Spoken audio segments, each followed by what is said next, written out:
ನೀವು ಹೇಳ್ಬೋದು ಅದು ಸಾಧ್ಯ ಈಗ ಮಾಡಲಿಕ್ಕೆ ಸಾಧ್ಯದ, ದುಡ್ಡು ತುಂಬೋರು ಯಾರ ಹತ್ರ ಅದ ಅಷ್ಟು ದುಡ್ಡು ಅಂದರೆ ಹೇಳೋ ಉದ್ದೇಶ ಈ ಸಂದರ್ಭದಲ್ಲೇ, ಹೊಸ ವರ್ಷದ ಈ ಸಂದರ್ಭದಲ್ಲೇ ಇನ್ನಾದರೂ ಇಡೀ ಎಲ್ಲ ವ್ಯವಸ್ಥೆಯನ್ನು ಒಂದಕ್ಕೆ ತೆಗೆದುಕೊಂಡು ಹೊಂದಾಣಿಕೆ ಮಾಡ್ಕೊಂಡು ಹೋಗುವಂಥದ್ದು ಬೇಕಾಗಿದೆ.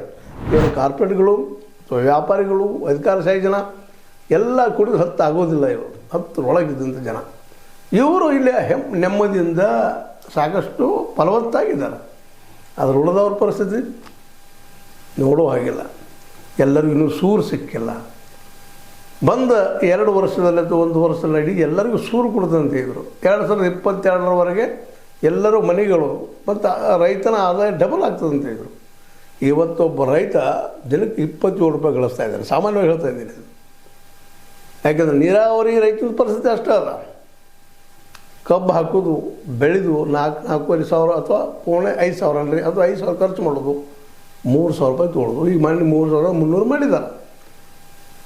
ಉತ್ತರ ಭಾರತದಲ್ಲಂತೂ ಹೆಚ್ಚು ಕಡಿಮೆ 3,000 ಕಡಿಮೆ, ಅದಕ್ಕಿಂತ ಕಡಿಮೆ ತೊಗೊಳ್ತಾ ಇದ್ದಾರೆ. ಅಂದಾಗ ಪ್ರತಿ ಟನ್ನಿಗೆ ನಾವು 4,500 ರೂಪಾಯಿ ಖರ್ಚು ಹಿಡಿದ್ರು ಸಹಿತ ಪ್ರತಿ ಟನ್ ನಾವು ಎಷ್ಟು ಲಾಸ್ ಆಗಿದ್ದೀವಿ? 1,200ರಿಂದ 1,500 ರೂಪಾಯಿ ಪ್ರತಿ ರೈತ ಲಾಸ್ ಆಗ್ತಾನೆ.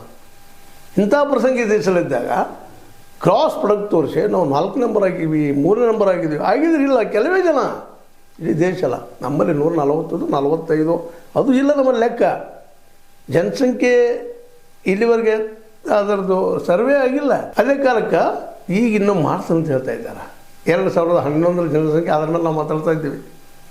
ನಮ್ಮಲ್ಲಿ ಹೆಚ್ಚು ಕಡಿಮೆ 100 ಕೋಟಿ ಜನ ಇವತ್ತು ಮತದಾರರಾಗಿದ್ದಾರೆ. ಹೆಚ್ಚು ಕಡಿಮೆ ಸಮೀಪ ಇದ್ದಾರೆ.